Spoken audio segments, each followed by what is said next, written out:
नमस्कार मंडळी, जय शिवराय. आणखी आज आहे आपल्या मिनी ब्लॉगचे डे 30. आज सकाळी सकाळी आम्ही कूलर द्यायला बाहेर चालत होतो, तेव्हाच मयूर त्या म्हणे की मला ऑटो स्टँडपर्यंत सोडून द्या, पण गाडीमध्ये काही जागा होती नाही. मग ते मागेच बसली होती एकदम एवढीच्या जागामध्ये, तुम्ही बघू शकता.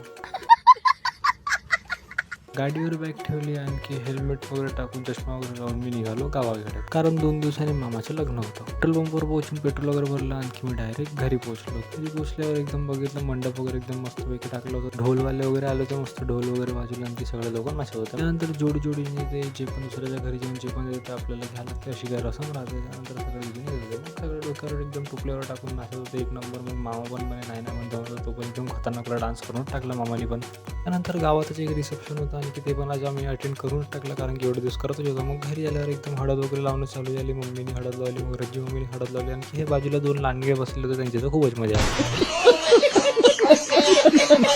हळद लावून झाल्यावर हळद उतरवायचा कार्यक्रम चालू केला, म्हणजे मामाची आंघोळ वगैरे करून दिली एकदम मस्तपैकी शॉवरमध्ये. मग एकदम विचार करत असेल की एकदम लहानपणीच्या गोष्टी एकदम आता ताज्या झाले, की सगळं आयता भेटत आंघोळ वगैरे करून, तर मी काच म्हणून. तर चला आजसाठी इतकंच, भेटूया नेक्स्ट व्लॉगमध्ये.